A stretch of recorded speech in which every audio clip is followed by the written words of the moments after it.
أعوذ بالله من الشيطان الرجيم بسم الله الرحمن الرحيم السلام عليكم ورحمة الله وبركاته الحمد لله رب العالمين والصلاة والسلام على أشرف الأنبياء والمرسلين سيدنا وحبيبنا وشفيعنا ومولانا محمد اللهم صل على محمد وعلى محمد وعلى أهل البيت الطيبين الطاهرين وأصحابه المنتجبين.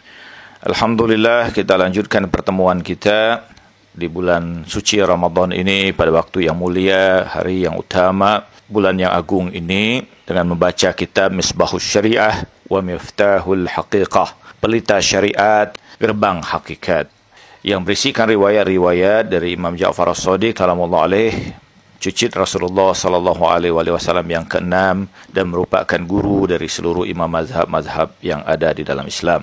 Sekarang kita lanjutkan pembacaan tentang adabus saum, adab dalam berpuasa.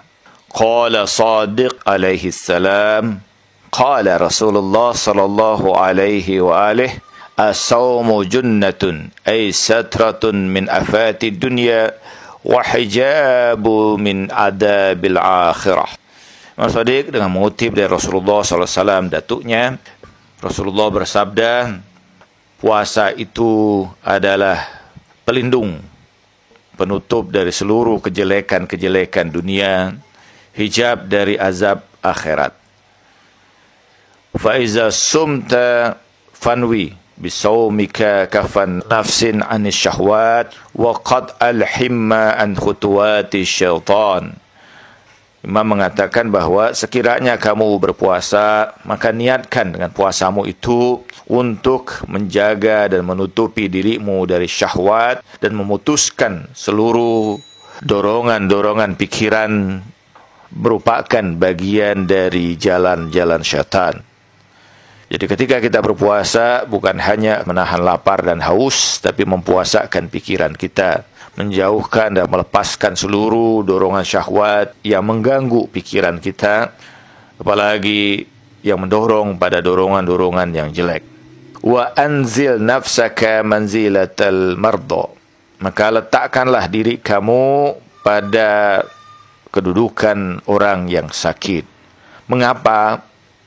La tashtahi ta'aman wala syaraban mutawaqi'an fi kulli lahadatin shifa'aka min mardaz zunub, bahwa orang yang sakit dia tidak menginginkan makanan maupun juga minuman, setiap saatnya berharap menjadi kesembuhan dirinya, dan demikian juga orang berpuasa tiap saatnya menjadi kesembuhan dari penyakit atas dosa-dosa yang meliputi dirinya.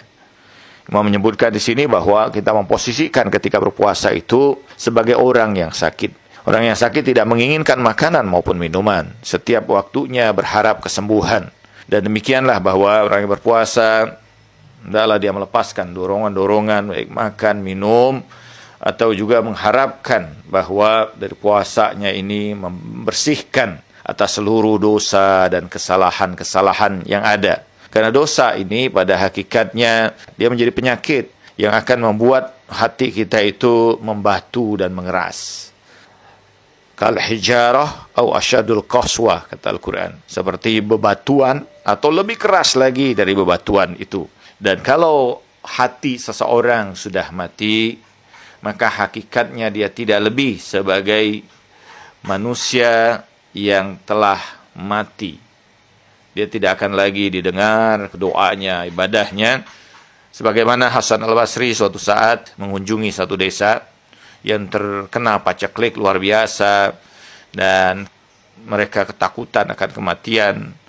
Ternak-ternak mereka mati karena kekeringan, sehingga mereka mengharapkan Hasan Al-Basri berhenti sejenak di desa itu dan tinggal bersama mereka. Hasan Al-Basri kemudian tinggallah di situ dalam waktu beberapa hari, tapi kemudian Hasan Al-Basri meninggalkan dengan segera desa itu. Penduduk desa itu mencegah kemudian Hasan Al-Basri dan berkata, tolong doakan kepada Tuhan bahwa keadaan kami berubah. Hasan Al-Basri mengatakan bahwa bagaimana mungkin aku dapat mendoakan kepada orang-orang yang telah mati. Mereka hakikatnya telah mati karena dosa dan keburukan yang mereka lakukan. wa tahhir batinaka min kulli kadarin wa ghaflatin wa zulmah yaqta'uka an ma'nal ikhlas liwajhillahi ta'ala. Bersihkanlah batinmu dari segala kotoran dan kelalaian, kegelapan yang akan memutuskan dari dirimu, dan ini akan menghasilkan makna al-ikhlas kepada Allah Subhanahu wa taala. Karena tidak akan mungkin kita akan bisa sampai pada keikhlasan kepada Allah Subhanahu wa taala tanpa membersihkan batin kita ini dari penyakit-penyakit kelalaian. Qala Rasulullah sallallahu alaihi wasallam, qala Allah taala as-saum li wa ana ajzi bihi. Rasulullah sallallahu alaihi wasallam bersabda, Allah berfirman, puasa hanya untukku dan akulah yang secara khusus membalasnya. Sebagaimana hadis lain dari hadis qudsi, likulli hasanatin falahu asyrun amsalihha ila asyam as-saum li wa ana ajzi bihi. Dalam hadis qudsi itu Allah mengatakan, setiap kebaikan kami ganjar 10 kali lipat kecuali puasa, dan puasa hanya untukku dan akulah ganjarannya. Allah mengatakan dalam konteks ini bahwa puasa hanya khusus untuk Allah karena ibadah yang paling rahasia, ibadah yang paling tersembunyi adalah puasa. Berbeda dengan ibadah-ibadah yang lain. Ibadah yang lain kita melakukan tindakan, dan tindakan itu disaksikan.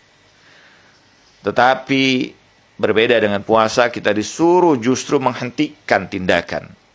Kita disuruh menghentikan makan, kita disuruh menghentikan minum, kita disuruh menghentikan berhubungan, kita disuruh membatasi pandangan, pendengaran kita, perasa kita, demikian juga dengan indera batin kita, imajinasi kita, khayal kita, pikiran-pikiran kita, diperintahkan untuk dibatasi dan dijaga. Jadi berbeda dengan ibadah yang lain, kita disuruh untuk melakukan to do, sementara di dalam puasa kita disuruh untuk menjaga, untuk membatasi diri kita. Ini satu hal yang luar biasa. Yang kedua, ibadah ini rahasia. Orang tidak menyaksikan, hanya antara diri kita dengan Allah Subhanahu wa taala. Karena itulah Allah mengatakan, saum itu hanya untukku dan aku yang akan membalasnya. Fas-saumu yumitu hawaya nafs wa syahwat wa taba' wa fihi hayatul qulub. Bahwa puasa itu akan mematikan hawa nafsu kita, syahwat kita, dan itu akan menghidupkan hati. Otomatis ketika seseorang itu dikuasai oleh hawa nafsunya, gelaplah hatinya itu. Hatinya akan mengeras karena dorongan hawa nafsunya. Berbeda sebaliknya. Ketika hawa nafsu itu dihilangkan, terkendali, berada dalam tekanan pada diri seseorang, yang hidup justru hatinya. Karena itu bulan Ramadan itu sebagai bulan musim seminya. Dalam hadis, Rasulullah mengatakan bahwa Rabiul Quran, Rabiul Qulub, itu bulan musim seminya Al-Quran, musim seminya hati seorang mukmin.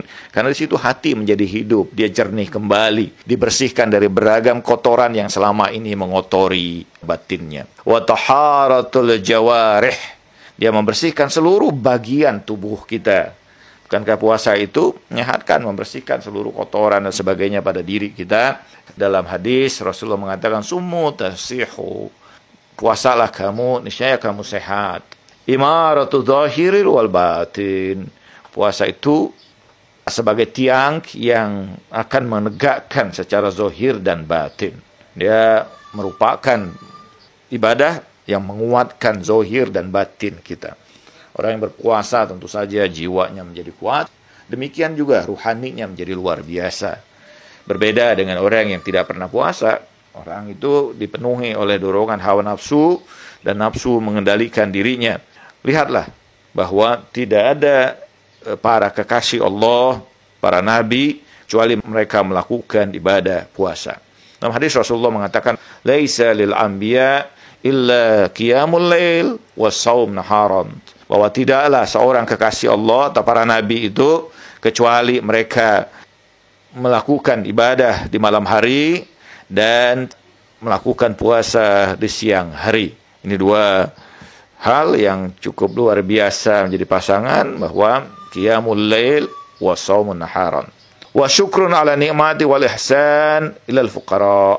Imam Ja'far mengatakan bahwa bersyukur atas segala nikmat ini dan melakukan kebaikan kepada orang-orang yang fakir. Jadi kita di antara ibadah puasa itu, dalam hadis yang lain Rasulullah mengatakan, faradallahu siyam likayastawi bainal ghani wal fakir.